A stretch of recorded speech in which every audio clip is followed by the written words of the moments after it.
अब नवयुग की गंगोत्री से बही ज्ञान की धारा है। हम युग का निर्माण करेंगे, यह संकल्प हमारा है। हम बदलेंगे, युग बदलेगा, यही हमारा नारा है। सद्विचार घर घर पहुँचाएं, यह कर्तव्य हमारा है।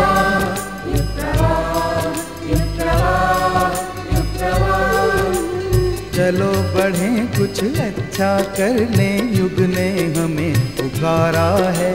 धरती स्वर्ग बनाएंगे, ये शुभ संकल्प हमारा है।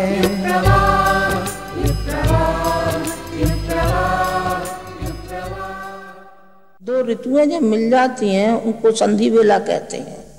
और संधि बेला में जो जप और अनुष्ठान किया जाता है वो उसका अपने आप में बड़ा महत्व होता है।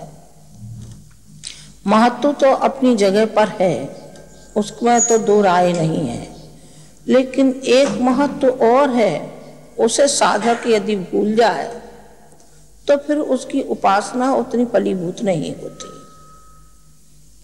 कौन सा है? उसमें है श्रद्धा का पुट। यदि श्रद्धा का पुट नहीं रहा और दिमाग में हमारे में जो कूड़ा कबाड़ा भरा हुआ है, जो चिंतन भरा हुआ है, जो कि घर की, परिवार की, नौकरी की, व्यापार की, अन्य अन्य जो बातें हैं, जो सारी दिमाग में हमारे में भरी हुई हैं, और जिस समय हम अनुष्ठान करते हैं, जप करते हैं, तो वही सारी बात याद आने लगती है। भगवान के प्रति हमारा लगाव, भगवान के प्रति हमारा प्यार, भगवान के प्रति हमारी वो श्रद्धा नहीं रहती है। इष्ट के प्रति श्रद्धा, जो हमारा इष्ट है, जिसको हम इष्ट मान करके और हम पूजा उपासना करते हैं, तो उसके प्रति हमारा कर्तव्य है कि हमारा उतना प्यार और उतनी लगन और उतनी निष्ठा होनी चाहिए।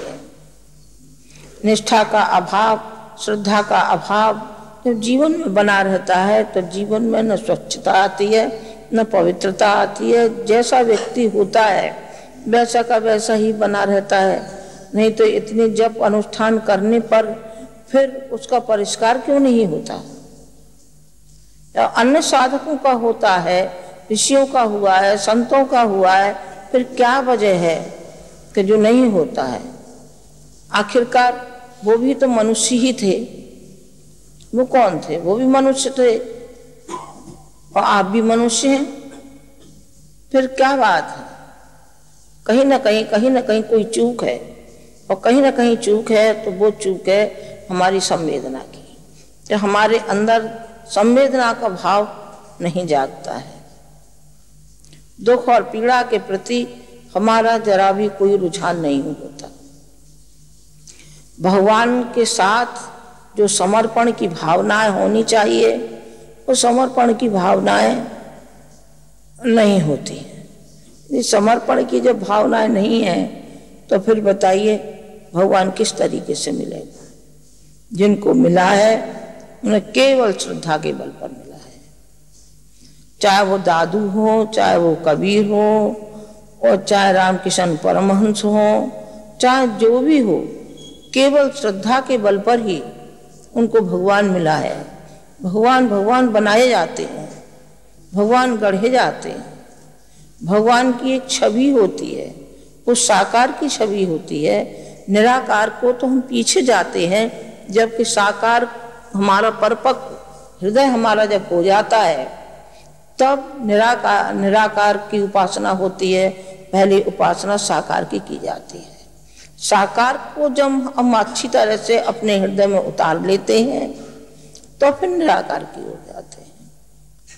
साकार का मतलब कि हम अपनी माँ की गोदी में खेल रहे हैं, गायत्री माता की गोदी में एक शिशु की भांत, एक साल भर का शिशु हो उसकी भांत हम अपनी माँ के गोदी में हैं, और माँ हमारे सर पर हाथ फेर रही है, माँ हमको खिला रही है, माँ हमें दूध पिला रही है। अपने जो मातृत्व का भाव है वो अपने हृदय में धारण करके और उसकी छवि में ही अपने ध्यान केंद्रित करना चाहिए।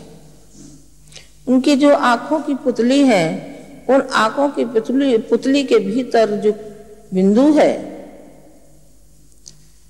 उसमें एक ज्योति के प्रकाश का अनुभव करना चाहिए कि ये ज्योति का प्रकाश हमारे रोम रोम में, हमारे हृदय में, सब में हम प्रकाशवान हो रहे हैं और माँ हमको इतना कुछ अनुदान और वरदान दे रही है कि जिससे हम निहाल हो रहे हैं। हमारा है यह दृढ़ संकल्प, नया संसार बसाएंगे। ये संकल्प है अखिल विश्व गायत्री परिवार का।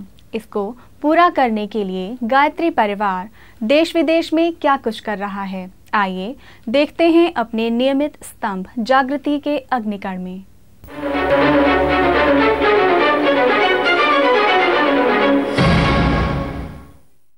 नमस्कार, अखिल विश्व गायत्री परिवार के समाचारों में आपका स्वागत है। वर्ष 2002 में स्थापित देव संस्कृति विश्वविद्यालय का तृतीय वार्षिकोत्सव 21 से 24 जुलाई की तारीखों में बड़ी गरिमा और उल्लास के साथ संपन्न हुआ।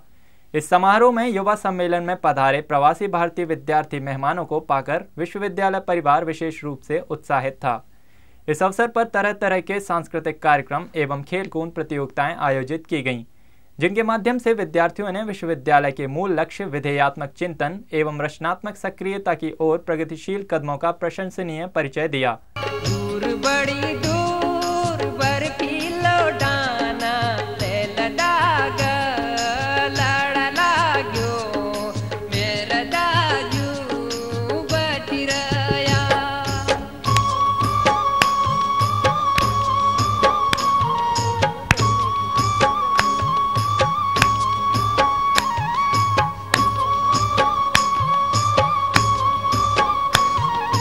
ನಲ್ವಳಿ ಕಾಟುತ್ತಿರುತ್ತಲೋ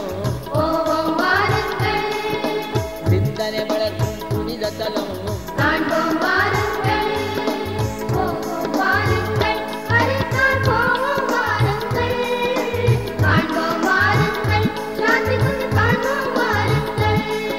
நாங்கள் மெய்மறந்து நின்றோம் கற்பகவல்லி கற்பகவல்லி.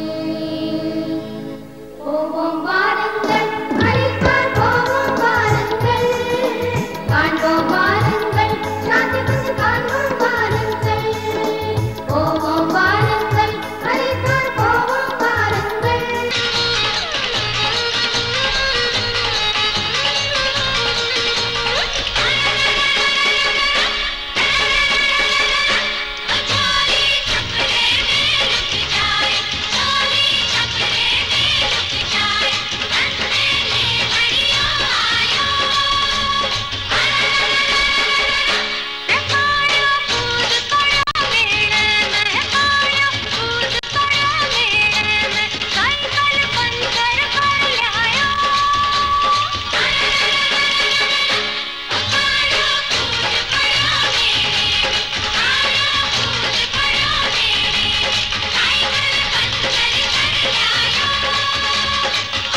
बज गया महाक्रांति का वीरों शौर्य दिखाना है, असमंजस में समय गवाकर कायर नहीं कहाना है, वीरों शौर्य दिखाना है, वीरों शौर्य दिखाना है। मैं समझता हूँ कि मिशन की भावनाओं को रिफ्लेक्ट करना, मिशन की भावनाओं को प्रदर्शित करने की कोशिश करना और वो संस्कृति के माध्यम से, ये बहुत बढ़िया तरीका है। और इसके लिए मैं विशेष रूप से वीसी साहब को इसलिए मैं उनको उनकी तारीफ़ करना चाहूँगा कि वो दिन रात बच्चों के बीच में बैठे रहे, उनका मनोबल बढ़ाया, उनकी हिम्मत बढ़ाई, और उनकी हिम्मत बढ़ा करके इतना बड़ा काम उन्होंने करा लिया कि कम समय में simply it was so enjoying कि जीजी एन्जॉयड इट लाइक एनीथिंग। और जीजी ने कहा कि जब दक्षिण भारत और उत्तर भारत में दोनों का इस तरह से मिलन हो जाएगा तो कितना आनंद आएगा। उत्तरांचल का नृत्य हो रहा है तो एक तरफ दक्षिण भारत का नृत्य हो रहा है। एक यंगर जनरेशन जो पहले बैच की हमारे बीच में आई है, the very first batch which has just now come, 10 दिन के अंदर 12 दिन के अंदर सारी तैयारी भी कर ली और प्रोग्राम का प्रेजेंटेशन भी कर दिया। I am really amazed, I am really surprise to see their preparation. बहुत ही बढ़िया, बहुत ही बढ़िया। सभी चीज़ों के लिए खूब सारी तालियां। कुलाधिपति आदरणीय डॉक्टर प्रणव पंड्या जी ने अनेक अवसरों पर विद्यार्थियों का उत्साहवर्धन भी किया। उन्होंने विजयी छात्र छात्राओं को प्रशस्ति पत्र एवं स्मृति पदक प्रदान कर सम्मानित किया। प्राणिक हीलिंग के प्रख्यात ग्रैंड मास्टर श्री चो कॉक सुई के जन्म दिवस अवसर पर शांति कुंज प्रतिनिधि दिल्ली स्थित दयाल एजेंसी पहुंचे। यहां शांति कुंज प्रतिनिधियों ने परम पूज्य गुरुदेव की जीवनी, गायत्री एवं यज्ञ के महत्व पर प्रकाश डाला। मास्टर श्री चो कॉक सुई ने परम पूज्य गुरुदेव की पुस्तक प्राण चिकित्सा विज्ञान की भूरी भूरी सराहना की तथा अपने शोध में पूज्यवर के मार्गदर्शन का उल्लेख किया। गायत्री परिवार की भुज शाखा ने अभी हाल ही में एक 24 कुंडीय यज्ञ का आयोजन किया। इस यज्ञ में सुनामी से हताहत हुए लोगों की आत्म शांति हेतु आहुतियां भी दी गईं। अखिल विश्व गायत्री परिवार के प्रख्यात कवि श्री मंगल विजय विजयवर्गीय का एक अभिनंदन समारोह गायत्री शक्तिपीठ भोपाल में आयोजित किया गया। इस समारोह में मुख्य अतिथि के रूप में मध्य प्रदेश के मुख्यमंत्री श्री बाबूलाल गौर उपस्थित हुए। इस कार्यक्रम के विशिष्ट अतिथि शांतिकुंज के वरिष्ठ प्रतिनिधि श्री वीरेश्वर उपाध्याय जी, गायत्री तपोभूमि मथुरा के श्री द्वारका प्रसाद चैतन्य जी तथा देव संस्कृति विश्वविद्यालय के कुल सचिव डॉक्टर आर.पी. कर्मयोगी उपस्थित हुए। गत दिनों गायत्री शक्तिपीठ महेसाणा तथा गायत्री परिवार शाखा अंबासरण के सम्मिलित प्रयासों से एक दिवसीय व्यक्तित्व परिष्कार शिविर का आयोजन किया गया। इस शिविर में माध्यमिक शिक्षा प्राप्त कर रहे विद्यार्थियों ने भाग लिया।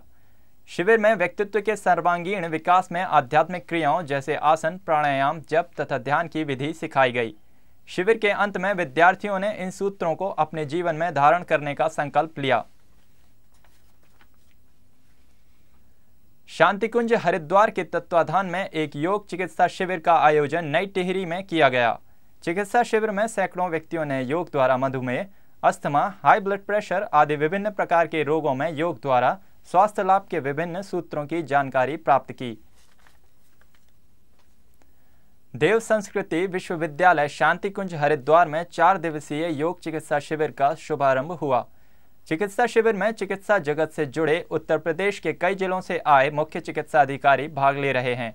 देव संस्कृति विश्वविद्यालय एवं संजय गांधी स्नातकोत्तर संस्थान लखनऊ के संयुक्त प्रयास से आयोजित इस कार्यशाला का शुभारंभ देव संस्कृति विश्वविद्यालय के कुलाधिपति डॉक्टर प्रणव पंड्या के role of emotions on medicine विषय से हुआ।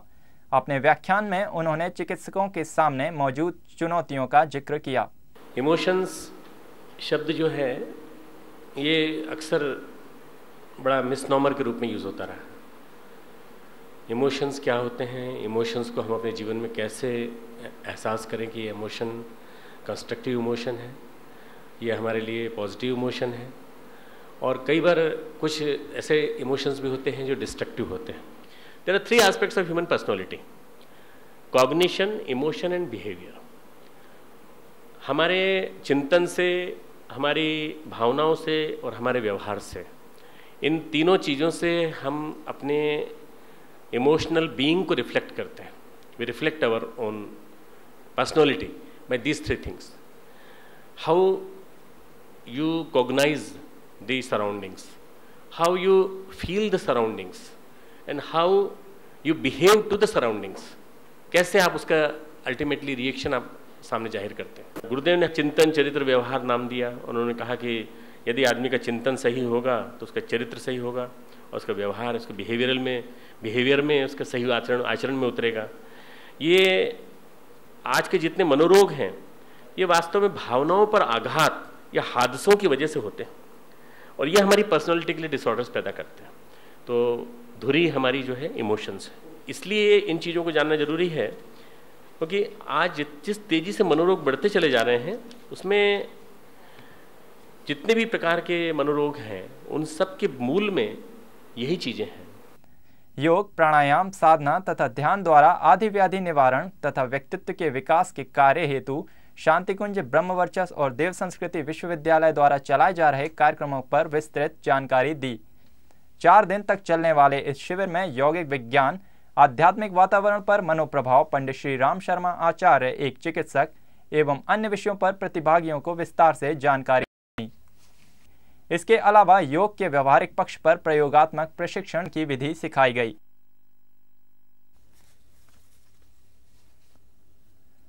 वैज्ञानिक विचारधारा के बीच रह रहे प्रवासी भारतीयों के लिए अपने बच्चों को अपनी संस्कृति में ढालना एक बड़ी समस्या है। युवा पीढ़ी जो देखती है उसे ही स्वीकार करती है। नीति वाक्य और पाठ्य पुस्तकों से वह प्रभावित नहीं हो पाती। पिछले दिनों शांति कुंज द्वारा विदेशों में यूथ कैंप आयोजित हुए, जो अत्यंत सफल रहे। इसी कड़ी में एक और यूथ कैंप पेंसिल्वेनिया की पेन स्टेट यूनिवर्सिटी में 3 से 6 अगस्त 2005 की तारीखों में आयोजित हुआ। आदरणीय डॉक्टर प्रणव पंड्या जी की टोली के वर्तमान प्रवास का यह एक अति महत्वपूर्ण कार्यक्रम था। इसमें New York, Texas, Chicago, California, Montreal, Toronto के 200 प्रवासी भारतीय बच्चों एवं 50 अभिभावकों ने हिस्सा लिया। आदरणीय डॉक्टर साहब ने इस शिविर में कुशल आचार्य एवं अभिभावक की भूमिका निभाई।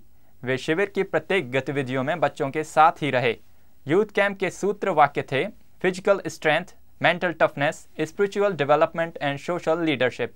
इसके लिए युग निर्माण योजना द्वारा प्रकाशित पुस्तक डिवाइन मैसेजेस ऑफ वेदास पाठ्यक्रम के रूप में चुनी गई।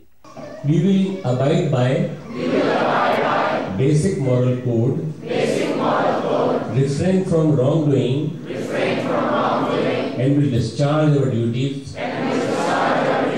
as citizens committed to the well-being of society.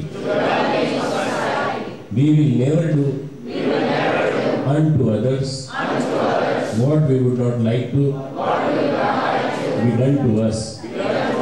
We will regularly and religiously contribute a portion of our time, talent, and resources for spreading nobility and righteousness in the world. नित्य योग, ध्यान, group discussion, प्रश्नोत्तरी, multimedia presentation, सामूहिक योग बोध, प्रेरणा गीत, camping, सांस्कृतिक कार्यक्रम आदि गतिविधियां संचालित हुईं।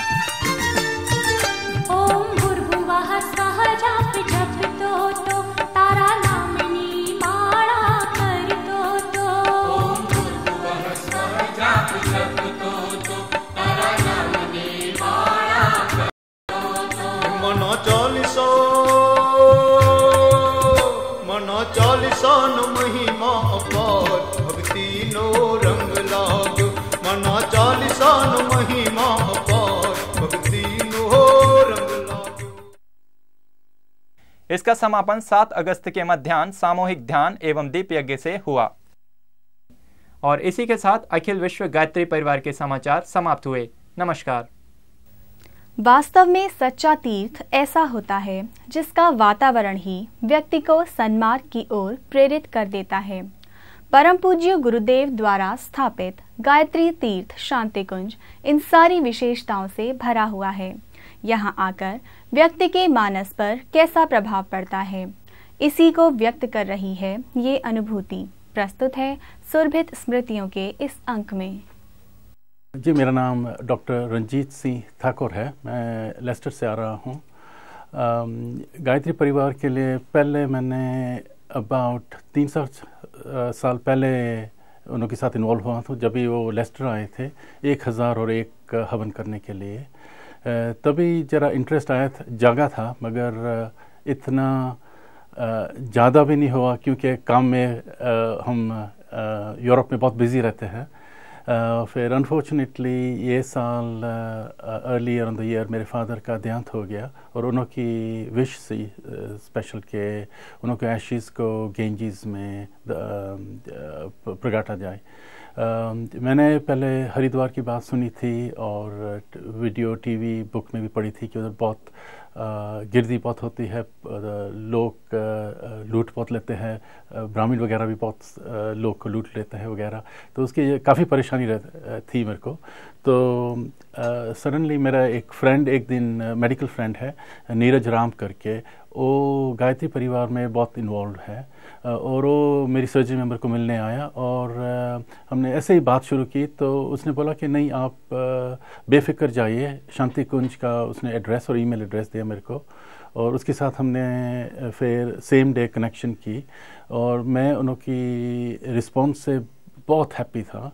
स्ट्रेट अवे अब्रॉड सेल उनका स्पेशल डिवीज़न है जो उसने मेरे को रिस्पॉन्ड किया ईमेल के द्वारा और बिल्कुल इनकरेज किया कि आपको कोई परेशानी नहीं होगी, सीधे शांति कुंज जो मैं आ जाऊं। स्ट्रेट अवे हरिद्वार आके जैसे हम शांति कुंज आए सीधे ही जो इधर जो के वर्कर्स है उनके साथ मिल के हमको बहुत खुशी हुई। पहली बात तो ये है कि ये शांति कुंज इतना बड़ा ग्रांड स्केल पर है वो हमने इमेजिन नहीं किया था। उनको इंटरनेट पर वेबसाइट पर उनको एड्रेस वगैरह देखा था, उनकी साइट देखी थी, मगर ज़रा भी हमको आइडिया नहीं था कि ये इतना बड़ा स्केल पर होएगा। इधर के जो लोग हैं वो उनका भाव बहुत अच्छा है, बहुत हेल्पफुल है, बहुत सपोर्टिंग है और जगह की क्लिनलीनेस वगैरह ऑर्गेनाइजेशन भी एब्सोल्युटली फर्स्ट क्लास है, जिससे हम बहुत इम्प्रेस हुए हैं रियली। दूसरी बात, इधर से हमको यूनिवर्सिटी देखने के लिए ले गए थे, वो भी एक बड़े मेजर ग्रांड स्केल पर है और वो भी हमको बहुत इम्प्रेसिव लगा। आज सुबह हम इधर की रिसर्च फैसिलिटीज़ को देखने गया था और वो रिसर्च फैसिलिटीज़ भी एग्जैक्टली यूरोप स्टैंडर्ड्स की हैं। बहुत इंटेंसिव टेस्टिंग वगैरह जो हो रहा है, कोई एक दो टेस्ट ऐसे भी है जो अभी यूरोप में भी हम नहीं कर रहे हैं, स्पेशली ऑल्टरनेटिव मेडिसिन के बारे में। यूरोप में भी अभी वेस्टर्न मेडिसिन, ऑल्टरनेटिव मेडिसिन जैसे आयुर्वेदा है, योगा शास्त्र वगैरह है, उसकी जागृति हो रही है क्योंकि जो वेस्टर्न लोग की स्टाइल जो है और जो वेस्टर्न मेडिसिन उनको जो दे नहीं सकती है उसकी ये alternative medicine helpful, alternative medicine दे सकती है रियली। और ये अभी तक ये एक ऐसा ब्लाइंड शास्त्र जैसा था कि हम जो वेस्टर्न कंट्रीज़ में रहते हैं ऐसे सोचते हैं कि ये बिल्कुल सुपरस्टिशन है कि ऐसे ही कुछ दिखावट के लिए लोग वगैरह कर रहे हैं, मगर आज मैंने ये लेबॉरेटरी में जाके देखा कि ये बिल्कुल एक साइंटिफिक बेसिस पर बेस किया हुआ चीज़ है। उन्होंने जो टेस्ट वगैरह किया है, ब्लड प्रेशर मॉनिटरिंग है, हार्ट रेट मॉनिटरिंग है, exercise, nervous system, muscle tone के जो रीडिंग्स करते हैं, इलेक्ट्रोएन्सेफेलोग्राम करते हैं, वो बिल्कुल ऑब्जेक्टिव एविडेंस है कि ये भी जो ऑल्टरनेटिव मेडिसिन है वो काम कर सकती है और लोग के लिए बिल्कुल हेल्पफुल हो सकती है रियली। वो जान के और वो देख के अपनी आप से जब भी देखते हैं तो उसकी तसल्ली एब्सोल्युटली हो जाती है। सेकंड हैंड आप सुनते हैं, कोई दूसरे लोग के साथ देखते हैं तो उस तसल्ली नहीं होती रियली। तो वो मैं फिर दोहराना चाहूँगा कि ये बहुत इम्प्रेसिव मेरे को लगा जो स्केल पर जो गायत्री परिवार जो काम कर रहे हैं और आज से आई थिंक मैं लाइफ टाइम उनका फॉलोअर बन गया हूँ रियली। बहुत इम्प्रेसिव है। सारे जो इनका सारा परिवार है, सिंपल गार्ड से डॉक्टर पांड्या तक, उनको जो सारे काम वाले हैं, परिवार के जो लोग हैं, उससे मिलके बहुत आनंद हुआ और थैंक यू रियली कि जो मेरी फादर की विश थी, आखिरी विश थी कि उनकी एशीज़ गंजीज़ में स्प्रेड की जाए, वो आज मैं कर सका और आपका रियली धन्यवाद और आपको मेरी वाइफ की तरफ से आपको शुभकामना। All the very best wishes and please keep up the good work. Thank you. देखा देखी किया नशा, आदत बिगड़ी बुरा फंसा। नशे की ये कहानी कहाँ से शुरू होती है, इसके क्या परिणाम होते हैं, इनसे कैसे बचें, इन्हीं प्रश्नों का समाधान दे रहे हैं हम अपने स्थायी स्तंभ जिज्ञासा में। युग प्रवाह के इस अंक में आप सभी का स्वागत है। आज हमारे बीच शांति कुंज हरिद्वार के वरिष्ठ प्रतिनिधि श्री अगमवीर सिंह जी भाई साहब उपस्थित हैं। भाई साहब, आपका हमारे स्टूडियो में स्वागत है। आज समाज में व्यसनों का दौर चल रहा है। शहर से लेके गांव तक सभ्य समाज पर व्यसनों का साया मंडरा रहा है। आखिर इसका क्या कारण है? इसके बहुत सारे कारण हैं, जिसमें से एक है व्यापारिक कंपनियों द्वारा ज़ोर शोर से प्रचार, इसके लाभ बताना, इसमें भी कुछ कच्चे मन वाले लोग, कच्ची बुद्धि वाले लोग, अज्ञानी लोग नशे के चक्कर में फंस जाते हैं। दूसरा कारण है अपने आप को विशिष्ट दिखाना। कुछ लोगों को लगता है कि जो बड़े लोग होते हैं वो नशा ज़रूर करते हैं, तो बाकी लोग बड़े दिखने के चक्कर में नशा करना शुरू कर देते हैं। शुरू में सोचते हैं कभी कभी कर लेंगे और बाकी टाइम नहीं करेंगे, लेकिन वो फिर आदत बढ़ती चली जाती है, उस चक्कर में फिर वो गले गले डूब जाते हैं। तीसरा कारण है कि कुछ लोगों को ये मानना है कि हमारे स्वास्थ्य की समस्याएं हल हो जाएंगी। जैसे हम धूम्रपान करेंगे तो हमको गैस नहीं बनेगी, हम थोड़ा सा पी लेंगे तो हमारा तनाव दूर हो जाएगा, हमको भूख अच्छी लगाएगी, हमको नींद अच्छी आ जाएगी। तरह तरह के, यहाँ तक कि डॉक्टर लोग स्वयं इस तरह की भ्रांतियों में फंसकर और नशे के दुष्चक्र में फंस जाते हैं। व्यसनों का समाज पर किन किन रूपों में प्रभाव पड़ रहा है? महाजन जी, हमारा समाज इन व्यसनों के कारण बहुत भारी क्षति उठा रहा है। और जहाँ तक आर्थिक क्षति का सवाल है तो हमारे देश में 1,50,000 करोड़ रुपए का नशा प्रतिवर्ष कर लेते हैं लोग। ये एक बहुत सेफ अनुमान है, इससे ज़्यादा का भी हो सकता है। ये रकम कितनी बड़ी है इसी से आप अंदाज़ लगा सकते हैं कि हमारे देश में प्रत्येक गांव को 20 लाख रुपए विकास के लिए मिल सकते हैं अगर ये रकम बच सके। प्रत्येक गांव को, 7 लाख गांव हैं हमारे देश में, और हमारे देश का जो रक्षा बजट है ये 80,000 करोड़ का है। तो इसका दुगना जितना हमारी सरकार रक्षा में खर्च करती है सेना पर, इसका दुगना धन हमारे देश के लोग केवल नशे पर खर्च कर रहे हैं। ये केवल समाज पर महाजन जी एक प्रभाव हुआ। दूसरा प्रभाव है कि लोगों के बच्चे बर्बाद हो जाते हैं, उनकी शिक्षा खराब हो जाती है, दाम्पत्य जीवन खराब हो जाता है, तलाक हो जाते हैं, स्वास्थ्य खराब हो जाता है। बजाय निर्माण में लगने के, देश के विकास में लगने के, लोगों को अदालत में, कचहरी में, अस्पताल में, वकीलों के पास, इसमें अपना समय बर्बाद करना पड़ता है। तो राष्ट्र का कितना सृजनात्मक समय इस व्यसन के कारण बर्बाद हो रहा है, इसका अनुमान लगाना बहुत मुश्किल है। इसके अलावा अंतर्राष्ट्रीय परिप्रेक्ष्य में यदि देखें तो पश्चिमी देशों में इसके खिलाफ आंदोलन उठ खड़े हुए हैं, आदिवासी क्षेत्रों में भी और शहरी सभ्य समाज में भी। बहुत सारी कंपनियां हैं जो अब धूम्रपान न करने वालों को अधिक वेतन देती हैं, उनको सुविधाएं अधिक देती हैं। धूम्रपान न करने वालों को नौकरी वहाँ नहीं मिलती है। ये भी अपने आप में एक भारी क्षति है। व्यक्तिगत स्तर पर, पारिवारिक स्तर पर, जिसे पैसिव स्मोकिंग कहते हैं, जो नशा नहीं करते, शराब नहीं पीते, बीड़ी सिगरेट नहीं पीते, लेकिन डॉक्टरों का कहना है कि जो उनके पास में रहते हैं वो भी स्वच्छ वायु के स्थान पर उस प्रदूषित विष को ही अपने अंदर ले जाते हैं।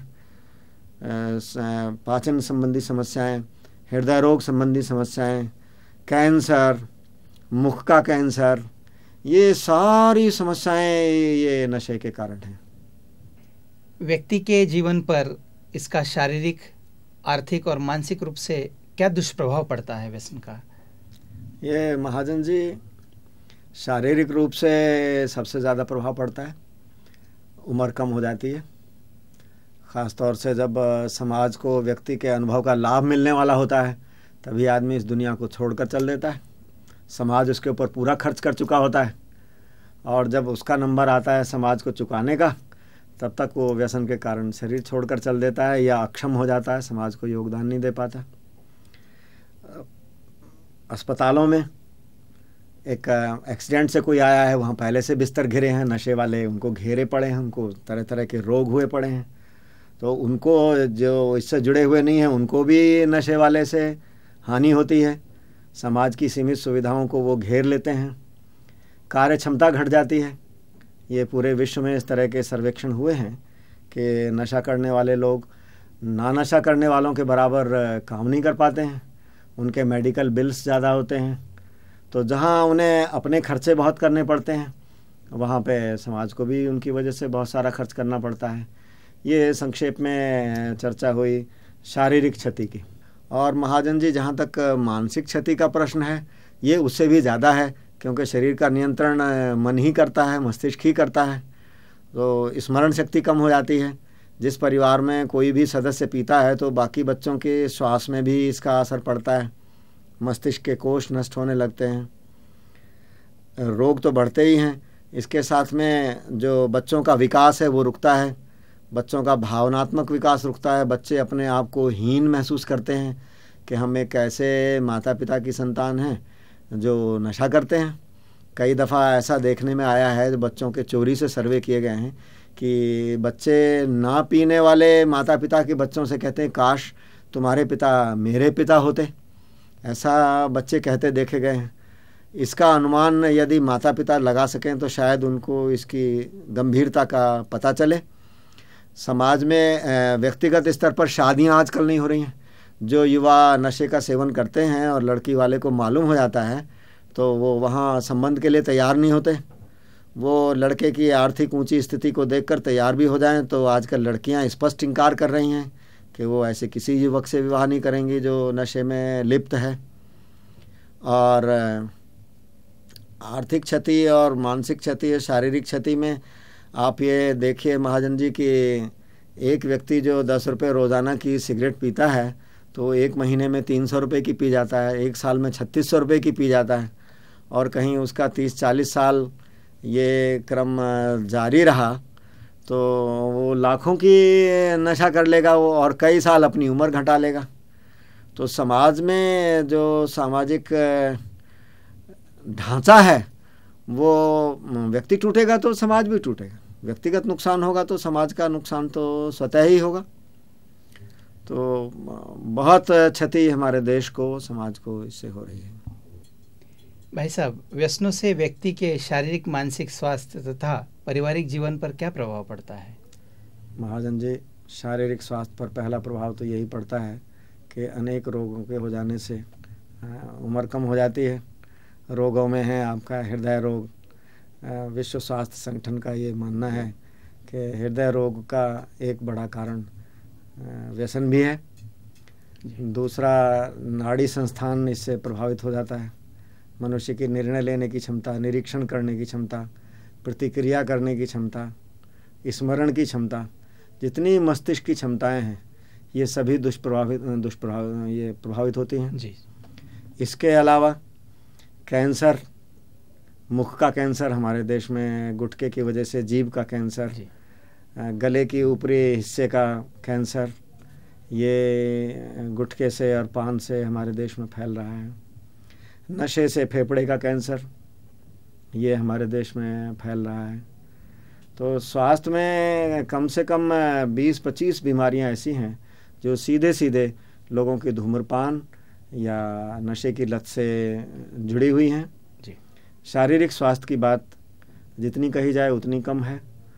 इसके बाद मानसिक स्वास्थ्य। मानसिक स्वास्थ्य में आदमी आजकल आप देखते हैं कि मजदूर तो शरीर से काम करता है तो 50-60 रुपये कमा पाता है।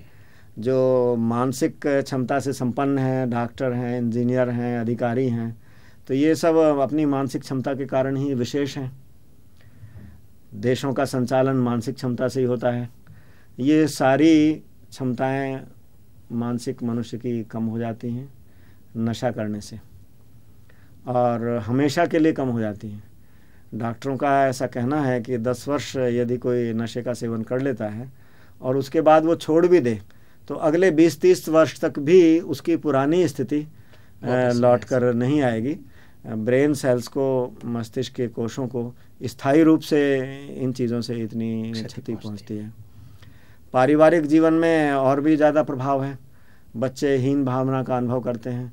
बच्चे स्कूल में उन बच्चों से अपने आप को घटिया और छोटा समझते हैं। मनुष्य का अपना मनोबल कम हो जाता है।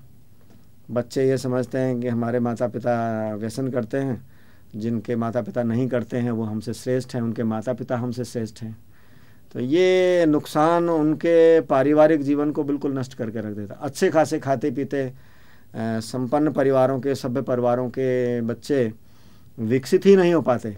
यदि उस परिवार में कहीं नशे का प्रवेश हो गया तो वो बच्चे फिर प्रवेश नहीं कर विकसित नहीं हो पाते। पति पत्नी में तलाक इस आधार पर हो जाता है। हमारे देश में भी और विदेशों में भी ये अब देखने में आ रहा है कि नशे की लत परिवारों के टूटने का एक सबसे बड़ा कारण है। परिवार के विकास में तो ये बाधक है ही। जो जैसे तैसे परिवार चल रहे हैं उनके भी अब टूटने की नौबत नशे के कारण आ रही है। और पारिवारिक स्तर पर खर्चा, परिवार के महत्वपूर्ण कार्य ऐसे हैं जो रुक जाते हैं। कोई जो मुखिया है, कमाता है, वो खर्च करने पे अपना अधिकार समझता है कि मैं ही निर्णय करूंगा कि मैं इसको किस में खर्च करूं, चाहे वो नशा ही क्यों ना हो। उसमें पत्नी अगर नहीं कमाती तो उसकी कोई राय का महत्व नहीं है, बच्चों की राय का कोई महत्व नहीं है। तो फिर बच्चों की पढ़ाई पे उसका बुरा असर पड़ सकता है, बच्चों के वस्त्रों पे बुरा असर पड़ सकता है, चिकित्सा पे बुरा असर पड़ सकता है। अगर परिवार कोई व्यापारिक गतिविधि चलाता है तो उसमें आमदनी कम होने से उस पर बुरा प्रभाव पड़ सकता है। तो निश्चित रूप से नशे के इतने सारे प्रभाव इधर से उधर तक हैं कि इसका हिसाब लगाना एक दुष्कर कार्य है। भाई साहब, आपने बताया कि व्यसनों का व्यक्ति के ऊपर दुष्प्रभाव पड़ता है। क्या किशोरों और युवाओं पर इसका कुछ विशेष दुष्प्रभाव पड़ता है? किशोरों पर, युवाओं पर नशे का विशेष दुष्प्रभाव होता है। ये बच्चे स्वयं तो कमाते नहीं, माता पिता की कमाई से अपना खर्चा चलाते हैं, नशे का भी खर्चा उसी से चलाते हैं। माता पिता नशे के लिए देते नहीं हैं, किसी और नाम से माता पिता से बच्चे पैसा लेते हैं। तो बच्चों में स्वयं में हीन भावना आने लगती है, उनका मनोबल गिरने लगता है, अपने आप को सभी की नज़रों में अंदर अंदर अपराधी समझते रहते हैं। उनकी सारी क्षमताएं इससे कुंठित हो जाती हैं, उनका विकास रुक जाता है। और उसके बाद में इस नशे के चक्र में फंसते फंसते वो चोरी पर उतर आते हैं। ऐसे अवैधानिक तरीके से फिर वो पैसा प्राप्त करने का प्रयास करते हैं जिनकी कि किसी भी तरीके से प्रशंसा नहीं की जा सकती। और वो गतिविधियां उनका नैतिक पतन करते हुए उनको फिर नशे की और गहराइयों में ले जाती हैं। घातक व्यसनों में स्मैक है, चरस है, कोकीन है, हीरोइन है, उसमें ले जाते हैं। और फिर शरीर छोड़ने के बाद ही उनका पीछा छूटता है। इसके साथ साथ युवाओं में एक बड़ी बात है कि युवा लोग दोस्ती के बड़े शौकीन होते हैं, हमेशा ग्रुप में चलना पसंद करते हैं। और किसी एक व्यक्ति को भी ये समस्या कहीं लग गई तो फिर वो अपने साथियों में फैलाने में बड़ी तेज़ी से अग्रसर होते हैं। ऐसे बच्चों को पढ़ने लिखने के बाद में किसी तरीके से रोज़गार के क्षेत्र में प्रवेश किया तो वहाँ वो कंपटीशन में सफल नहीं हो पाते हैं।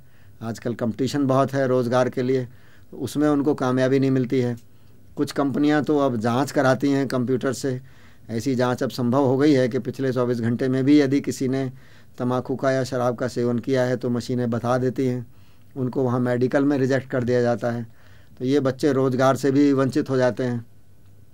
अब बहुत सी जगह ये भी हो गया है कि जो नशा करते हैं उनके मेडिकल बिल कंपनियां नहीं देती हैं, वहाँ से निकालने की कोशिश करती हैं। तो फिर उनके साथ में पत्नी का, बच्चों का सब भविष्य बिगड़ जाता है। ये सारी समस्याएं युवावस्था में ही बच्चों को घेरती हैं। इसी के साथ साथ जितना नशे का कारोबार है, घातक जितने व्यसन हैं, ये सब अपराध जगत से जुड़े हुए हैं। ये सारा काम चोरी से होता है। एक देश से दूसरे देश को ये सब अपराधियों के द्वारा ये सब सामान पहुंचाए जाते हैं। ग्राहक तक ये सब अपराधियों से पहुंचता है, फिर वो उनसे जुड़ जाते हैं और वो लोग इनका शोषण करते हुए अपनी आपराधिक गतिविधियों में, हत्या में, लूट में, डकैती में फिर इनका उपयोग करने लगते हैं। और नशे का सताया हुआ व्यक्ति बहुत सहज ही उन अपराधियों के सामने हथियार डाल देता है और उनके तंत्र का एक अंग बन जाता है। जिन व्यसनों से आज हमारा समाज इतना क्षतिग्रस्त हो रहा है और युवा पीढ़ी का भविष्य अंधकारमय दिखाई दे रहा है, ऐसे सब व्यसनों से बचने का, मुक्त होने का क्या उपाय हो सकता है?